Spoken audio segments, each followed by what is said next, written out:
Hi, everyone. Welcome to episode 156 of the All Dolphins podcast on this Saturday, November 9th, 2023. Charlie Anderson.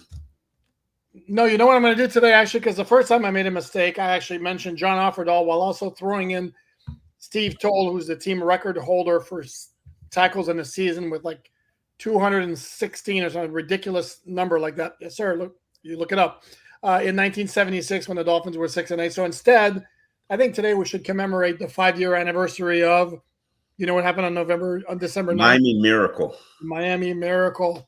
I would imagine you were in the press box like I was that day, frantically rewriting everything after that happened, because I was filing a game story on deadline, and it was for Dolphins.com. So it was like the Dolphins put up a valiant effort, but came up just short against the New England Patriots. Whoops. Okay, the dog went, and then had to rewrite the whole. But what a crazy. Those are one of the magical days of press box newspaper writing on deadline. Oh my God, I can't even believe that. If you think your job is stressful, and I know we aren't saving lives or anything like that. No lives are in the balance. No bullets are getting shot at us. But try writing like a night game with a deadline. Maybe you've got 5 minutes after the game is over, if not that, because most time you got to file at the whistle. Yeah, I hit that button. In that case, it was impossible to do it like right at the whistle, but it was like very close to it. And the sad truth is, it's like as the play's going on, you understand the enormity of the play that you're watching, and it's like, oh crap, am I really going to have to rewrite what I just wrote? Oh man, this is awesome, but oh crap, I have to rewrite. But it was crazy. And they replay the call all the time, and Iron Eagle is it's beautiful. And then I love it when he goes, oh, look out, after Drake makes a final move around the last defender before he gets to Gronk, and Gronk doesn't have the angle. So, and I do want to mention, however, that on this 5th year anniversary, to mark the occasion, on alldolphins.com right now, you will see a countdown of the top 10 greatest plays in Miami Dolphins history, compiled by moi, who actually literally saw live 9 of the 10 plays included in the list. One I've seen the clips, and I know the significance of it. So it's not some list that I just, oh, look, this looks good. Some thought was put into it. So if Omar would just put the alldolphins.com tag at the bottom here, I highly encourage everyone to check it out. You know where you can find us, alldolphins.com. No subscription, all free. Yeah. So no player for 56. All right. Okay, Kevin Burnett was going to be the one I could mention, and you could share your stories of the great friendship. Oh no, we did that last time we did a 56. Then we talked about John Offerdahl. We talked about Kevin Burnett, and then Steve Toll. We just too many players. It's Mr. Kevin Burnett, sir. Oh, sorry, yes, sir. So let's track it back to December 9th, 2023. The big news of the day, which came as a bit of a surprise considering how late in the week it is Jerome Baker being placed on injured reserve, but there's a logical sequence of events behind the scenes that led up to that. Would you like to tell the people what that logical sequence? I will go ahead. I would love to tell the people what happened there. Good. So the first bit of news on Saturday was the Dolphins signing Calvin Munson off the New England practice squad. And if you remember the name, you should, because it's the third time the Dolphins have signed him. And this is awesome. It's the third time the Dolphins have signed him, every time away from New England, off the practice squad, off waivers, off the practice squad, and all 3 times in December. So you figure, okay, well, Munson's going to be signed more than anything else to replace the special team snaps that used to go to Duke Riley, now that he has to start for Jerome Baker. Okay. And then we're like wondering, okay, so now who's going to wind up on IR? I'm throwing out my 2 obligatories, much to Omar's chagrin or displeasure of either Eli Apple or Robbie Chosen. But no, it winds up being Jerome Baker being placed on IR, as Mike McDaniel indicates to us. And then when the moves become official, we get note that Alexander Johnson, the one veteran inside linebacker on the practice squad, is going on practice squad injured reserve. And it's not difficult to connect the dots and realize that Johnson was going to be elevated for the practice squad probably for the next 3 weeks while Baker recovered. Now that's out of the equation. And none of those 4 inside linebackers of the Dolphins worked out Wednesday. Wowed them enough to convince them not to just go off the New I, England I Patriots? don't I don't think it's just that. I think also you got a Calvin Munson, strong core special teams player, Mhm. knows the scheme, knows not the defensive scheme, knows the special team scheme. A player that's very trustworthy, that they trust him on special teams. Um, and I expected Alexander Johnson to be not only active, but maybe entering a playing role. A lot of people have a very high opinion of him. Mhm. I won't even get into all the other things because I'm sure he'd like his life to be in the past of his life and not to be brought up or attached to him all the time. But he supposedly got a lot of talent, and unfortunately, it seems as if he got injured at practice. We don't know the nature of the injury, but injured enough to be placed on IR. And it looks like more than likely he won't be contributing to this team. I'm sure they have the possibility of waiving him off IR, but then they'd have to give him an injury settlement that covers his recovery, and then depending on that, the timeline, he'd have to wait a certain period to re-sign. So you've only got 5 weeks in the regular season. Maybe the rules change. I got to look these up, but maybe the Yeah, rules change in the playoffs, where it's also practice squad IR. They're not the same rules as regular IR, and I'll be honest with you, I'm a little fuzzy on what they are, but I don't believe it's 4 weeks. yeah, I could be wrong. I'd have to do a little digging on practice squad IR as well, in terms of how that works. But he was going to be an important piece. Now, what this does mean? You know what this does mean, Poupard? Channing Tindall is the last man on the line available in the inside linebacker room. He's already a core special teamer, but he is going to have to step up if something happens to David Long or Duke Riley, who both are on the smallish side for inside linebackers. And that means at some point within the next 5 games, unless those guys play perfectly healthy or every snap on defense, Channing Yeah, Tindall's going to have to play. hold on. Can I stop you there for a second? Okay, do me. Stop Because me. I'm on board with you for Monday night. Because there's no way Munson can learn the defense that Mhm. quickly to be able to Okay. contribute on defense. You're going to tell me next week or against Dallas on Christmas Eve, if something happens to either Long or Duke, that it's going to be Channing Tindall and not Calvin Munson who's going to be in the game. Are we sure about that? Hold on. Was Munson here for training camp? This year? No. Okay, so he hasn't played for Vic Fangio, who has trust issues. So you're just going to say For Channing Tindall. I'm sorry, what? you're just going to say that he's going to trust a stranger who hasn't been here over Channing Tindall, who we could argue has been a lackluster draft pick. I don't know what we were expecting from a 4th-round pick. I really don't know. Third round pick. Yep. We were expecting a More, contributor from the third. more than what we've gotten. I actually think Calvin Munson by the Jets game, possibly by the Dallas game, most definitely will know the defense well enough that I think he'd get first crack at playing inside linebacker before Channing Tindall. Well, we shall see. Don't forget, this is also a Chris Greer draft pick, and Chris Greer doesn't have say on personnel decisions, especially on that defense. But he's going to want his draft picks to either show you that he can play or show you that he can't. Now, Channing Tindall has athletic ability, probably a quick first step, but reacts slow based on what we've seen. And the question is, can he fire faster? Can he trigger faster?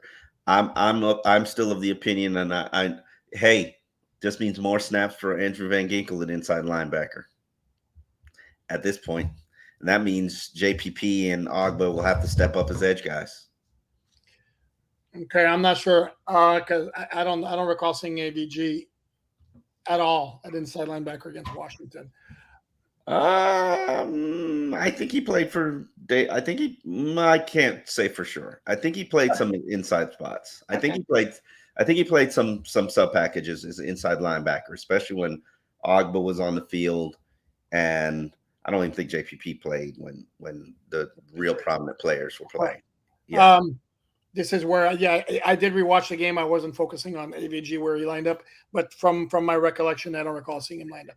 The other question with Baker is going on IR means he's ineligible to come back until the regular season finale against Buffalo in Week 18. It also means that now 4 games, right? Yes. How many we got left? Tennessee, Jets, Dallas, Baltimore. Okay. That's not after, but before. Yeah, he can come back for the Buffalo game. Isn't that what I just said? Anyway, I thought you said after. So, but what this does, eliminates either Jerome Baker or Isaiah Wynn for 2023. Well, I say this to people. Do you really you must believe in Santa Claus? I don't. And my kids are around that. I'm just joking. My kids have not believed in Santa Claus for a while. I apologize to any youngsters out there who, if we spoil the beans here. No, I'm just saying that this cements it. And McDaniel was asked point blank, because it's very interesting that McDaniel, when he revealed the news about Baker, he said he's going to be put on short-term IR. Well, there is no such thing as short-term IR anymore in the NFL. It's just IR, and you can bring back 8 guys. So him, like with the Freudian slip of saying short-term IR, basically suggests he's coming back. Yeah, I don't believe in Santa Claus, and I don't believe Isaiah Wynn was coming back ever. Oh, I don't either. But I don't know why we're playing this game. The door's never been officially closed. McDaniel's never said he's not coming back. Okay. It's just why it would help us in the media and the fans as well if they had a list, an IR list could possibly return, and then you do your 8 designations off of that, and an IR list done for the year. That would be awesome. Like Savon Ahmed would have gone on that list. Jalen Phillips would have gone on that list.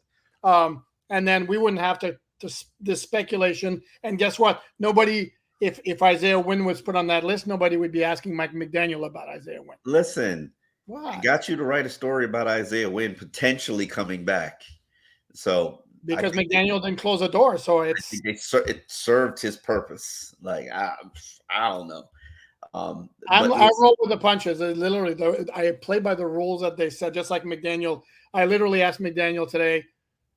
Prefaced it by saying that I understand that the overriding notion is you're going to play the schedule the NFL gives you.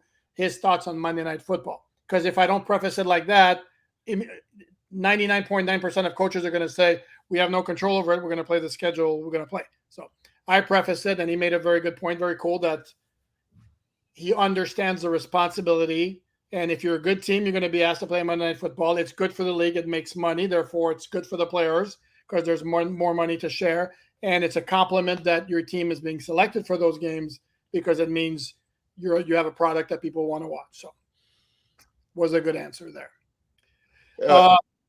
Hold on. So you're telling me I guess Tennessee, when they made the schedule, I guess people thought they would be a product that people would want to watch. Okay, that's fair. Right.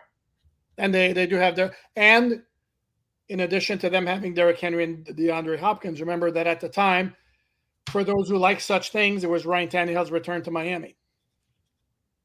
I mean, that storyline has completely. I mean, it's It's chilled out a little bit, but yeah.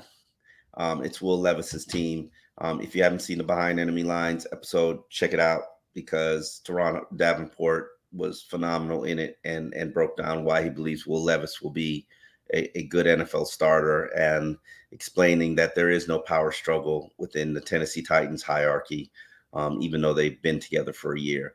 We'll see whether or not he's accurate or inaccurate based on what they do at the end of the season.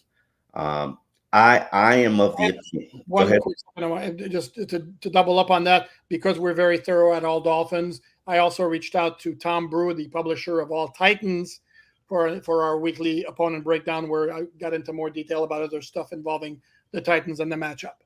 Throw it back to you. All right. To me, this game is going to be. I always stress about all the matchups, all the games, and I always feel uncomfortable about the line. The line is what, 13.5 now. I don't think it, especially with Jeffrey Simmons not playing, who was probably, and I would argue to you, the third best defensive lineman in the NFL. I'm sure Christian Wilkins would like to argue with you on that, argue with me on that.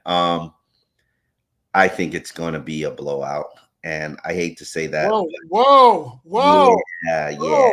yeah. Omar, everybody can get got. There's no such thing as a bad opponent. Wow. Welcome, Omar. Welcome. Where's my mint? Hold on. Listen, I'm not saying they're a bad opponent, but I do think that this Dolphins team is beginning to hit on all cylinders and beginning to hit their stride at the right time. I would love to see the offensive line get healthy.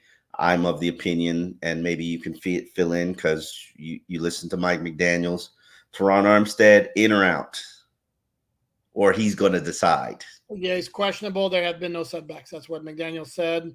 I'm kind of leaning towards he might be. I'm actually more leaning towards he's playing than he's not. I am leaning towards he's active, but he's not playing. And I've explained my thought process earlier in this week. If you didn't know that, and I'm not going to sit here and labor on Teron Armstead. No, please, no. Sorry. I've written a column on alldolphins.com, which go. you can find, where I basically said, and this is somebody thinking big picture, which Mike McDaniel and the coaching staff try not to do. But if you continue to have a 70% Teron Armstead on the field, you're leaving yourself vulnerable. At least rest him for the next 2 weeks, get him to 80%. And then you got a better chance in the postseason. Not the final 3 games, but you have a better chance in the postseason. But then again, you can put him out on the field at any point in the final 5 games, and he could suffer another fluke injury and be done. And you'll be riding Kendall Lamb.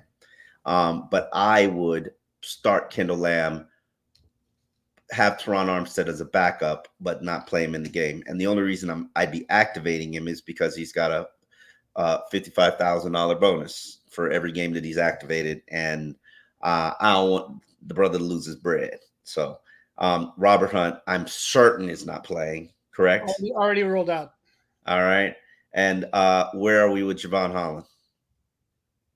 We'll evaluate. From what I could tell, he was in the portion of the practice open to the media. He was doing stuff where I think it'd be inclined to think he might play as well. After practicing one day, he was limited yesterday. He did practice yesterday. I don't believe you. I didn't believe the injury report. You don't have to believe me. It's fine. It's what the injury report says. Yeah. The injury report, we saw him actually wear pads and get dressed. But then when we were watching the practice periods, he was inside working with a trainer while his team was outside, technically going over what they were doing in game plan. Now, maybe that changed after we left. Correct. But the nature of these knees has me a little bit concerned and perplexed. Also, I'm just going to be transparent. This is the first time I've ever seen knees, plural, Same here. ever on an injury report. So, and last year was the first time I'd ever seen groins. Plural, yeah. Plural. So it's new every year. So wonder what's going to be next year. Is going to be somebody's going to have hamstrings. They're going to have testicles. Oh yeah, no. I hope they have testicles, but not strained testicles or whatever. Oh, let's move on. Outside of that, from an injury standpoint, well, again, as I tweeted out, everybody was there except for Robert Hunt and Jerome Baker headed to IR. Christian Wilkins was at practice. Looked like no issue. And Mike McDaniel said before practice he had no reason to think that was a concern. So that's obviously reassuring and good to know. What about did he address Devon Achane's ribs injury? He did not. Nobody asked. Yeah. I mean, I think he's going to play. So, he's going to play. Oh, it's been full. So, yes, he's playing. Okay. And then when somebody whacks you in your ribs, he'll go, ouch, that hurt. Well, yeah, what happens? Dude, if it's one of those situations where one hit to the ribs and he has to come out. Then he wouldn't. First of all, he wouldn't be listed. He wouldn't be a full participant in practice. I don't believe. Okay. So I mean, sore ribs are sore ribs, correct? But I mean, I don't think it's a broken rib, because if it was a broken rib, you couldn't breathe the way you need to breathe. Correct. So we shall see. We shall see. Trying to remember, think of what else came up today. There's a whole lot of Jerome Baker,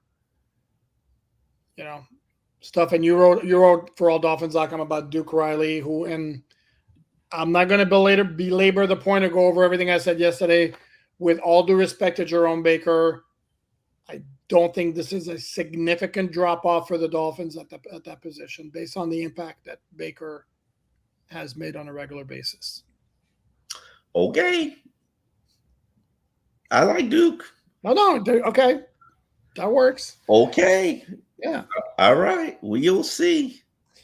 Yep. And as we're taping this, we don't have the injury report. I'm going to guess it's going to be a whole lot of questionables for the Dolphins. Hunt's going to be out, obviously. I can't imagine there's anybody. The only possibility I would see is maybe somebody will be doubtful. I'd be surprised. I think there's going to be a whole lot of questionable, as was the case against Washington last week, where most of the players on that list wound up playing.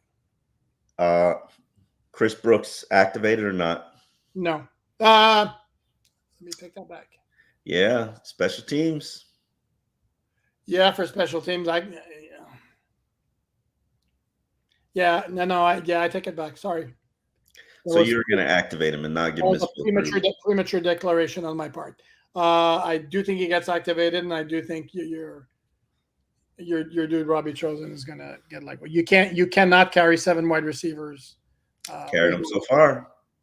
No, correct. But if they elevate Brooks, they need a roster spot. And if you're looking as where to create that roster spot, where else is there surplus? Defense, DBs, and Eli Apple. That's to me, it's got to be one of those two. All right, if you say so. Time out. First of all, okay. Do you think Chris Brooks is getting activated?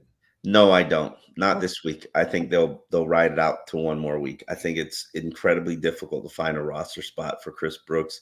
Now, if you need him in the running back room as a running back, maybe there's a possibility there.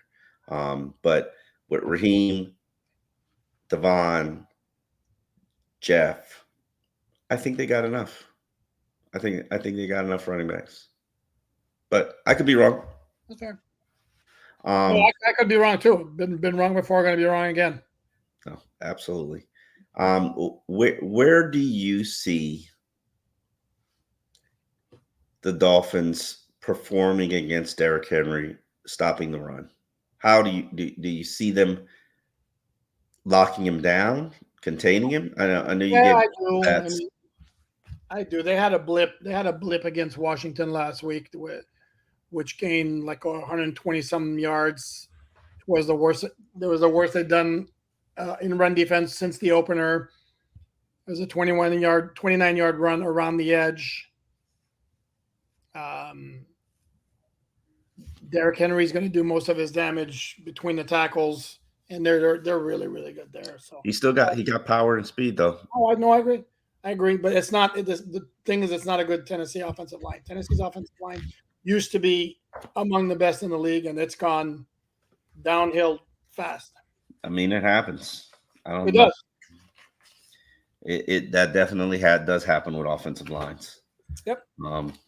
You had the unicorns. Green Bay used to have great offensive lines for many years in a row. By the way, you mentioned the unicorns, and I'm glad you did, because somebody in the mailbag that I'm going to be putting up over the next 3 days ahead of the Monday night matchup, somebody made a unicorn, posed a unicorn question. Okay. Yeah. And I referenced you in my answer. Oh, that's so sweet. Well, we can't say unicorn without Omar Kelly being brought up. I mean, that was you who gave him that name. So. You know what I find interesting? Tyreek Hill has played 3 games against the Tennessee Titans. He's caught all of 3 passes in those 3 games. Total. Tyreek for 89 yards. Huh? Total. Yes. 3 games, 3 passes, 89 yards and a touchdown. I'm sorry. That's my bad. That's carries. 17 reception. See, damn, 3 carries for 89 yards. Okay, and how many catches? 17 receptions for 206 with a touchdown. Not huge yardage. He might match that yardage just Monday night itself. I mean, would you rule it as crazy? No, not at all. I would not rule it as crazy. Especially since one of their starting corners, Christian Fulton's dealing with a hamstring injury. Yeah. And I don't really practiced the first 2 days. So you make a very valid point. Well played, Poupard. no, and I'm with you on when you talked about the matchup overall. It's like, Tennessee's it's not a horrible team, but they're not a deep team. And you're missing your best defensive player. I mean, that's again, Tennessee losing Jeffrey Simmons is a lot different than the Dolphins losing Jalen Phillips because the Dolphins have 5 or 6 other studs on defense. The Titans started the season. I would make the argument they had 2 absolute studs on defense, and guess what? They're both gone because they traded Kevin Byard, the safety, to the Eagles. That guy's a hell of a player. And Jeffrey Simmons, I'm with you. He's a top 3 defensive tackle in the league. And they got mind you, they got a couple of good defensive players. Danico Autry is a good defensive lineman. Harold Landry has some pass rushing ability, and Sean Murphy Bunting, the former Tampa Bay corner, is a solid player, but they don't have the depth. And this is where, and to me, this is more of a statement of the Dolphins being elite or borderline elite, that we're looking at this point spread as like, they could cover easily, more so than Tennessee's a horrible team. And this is why when I keep talking about the Dolphins beating inferior opponents, I'm actually paying a compliment to the fact that the Dolphins are at a point right now where their firepower and their depth is such that they're more immune to upsets than maybe some other teams that maybe in other matchups are just as good, if that makes any sense. It does. I do think it's a byproduct of them being extremely well coached, but I get exactly where you're saying. I don't think there's anything, that Tennessee does well. In fact, I'm looking at their statistical rankings. They're 17th in total defense, but everything else they're bottom 20. Rushing offense is 17th. It's so funny. It's hilarious. I'm looking at the comparisons of both teams. Miami's ranked 1, 2, 3, 8, 6, 9, 8th. They're 21st on scoring defense, 3rd, 9th. And then you look at Tennessee Titans rankings at every particular category that you want to factor in, whether it be total yard, passing yards, sacks allowed, third downs, total yards, defense, whatever you want. The ranking is 27, 27, 17, 25, 28, 30, 22nd. It's 30th in takeaway. It's truly laughable. And there's a reason they're 4-8. The Dolphins are 9-3. So, no, again, it's one of those where Dolphins are going to take care of their business because that's what they do. And for everyone out there, it's not going to end the narrative of the Dolphins have only beaten bad teams. They can't beat the narrative is not they can't beat bad teams, and it's not even a narrative. It's a fact that they have not beaten a team with a winning record, and that's not going to change this week. There's nothing they can do about it this week. Oh, they can run Derrick Henry, and DeAndre Hopkins can have a wild game and tear up Miami's secondary. But, do I expect it? Nah, not really. No, but my point is no matter what the Dolphins do, the narrative or the talk that annoys so many Dolphin fans, unfortunately, will not disappear until Christmas Eve against Dallas. And there's nothing that can be done about that. They can't beat Dallas this week. You play the team that's on your schedule. That's correct. Yeah. And last I checked, when the Dolphins schedule came out back in June or July or whenever it came out, everybody was belly aching and crying about how hard it was and how many playoff caliber teams are on it. Oh my God, murderers row. Oh, how are we going to start the season? How are we going to finish the season? Oh, can we endure? Well, here we are. And all anybody could ever talk about is how weak the schedule is. Is that Was what the week is that what everybody talks about, or is that what some fans who are looking for their team to get more respect beyond being the number one seed in the AFC currently, and being number one in a whole bunch of different offensive categories? I mean, yeah. that should be enough respect. But it's not an opinion or a narrative that they have not beaten the team that currently has a winning record. That's the way it is. But it doesn't. The bottom line is it doesn't matter because they're 9-3. This ain't college football where they're going to be kept out of the playoffs. Yeah, man. Because Jordan Travis, their We got to quarterback, get style points, BCS rankings. Yeah. Wonder how football would be if it went to a ranking system. Anyway, let's. Oh, that's another discussion for another day. Yeah. I can't think of anything else to add on this wonderful Saturday. Go enjoy your Saturday. I know there's not college football out there, but enjoy your Saturday. I just came back from the zoo. Wonderful time with my daughter. So hopefully you are enjoying your Saturday. We will see you back. Did we say we were doing podcast tomorrow? I think we decided that it would make more sense to do it sometime during the day on Monday before your pregame radio obligations. Absolutely. So we're going to take a day off. Woo! Shocker. All right. Unless there's news that breaks, then we'll be back. We will see you on Sunday. Enjoy your weekend. Check out Behind Enemy Lines and all the podcasts from this week. Like, subscribe, share, rate us, tell a friend. We love you. Appreciate it. No, I need to hold on. No, I need to interject something because you talk about tomorrow, for example, if there's news. Here's the thing, because it's a Monday night game, the practice squad elevation and whatever roster move they might make do not take place until Monday at 4 p.m. So normally those get the deadline for those is Saturday at 4 p.m. This week, because it's a Monday night game, they don't have to do anything until Monday at 4 p.m. So, all righty. On that note, thanks everyone.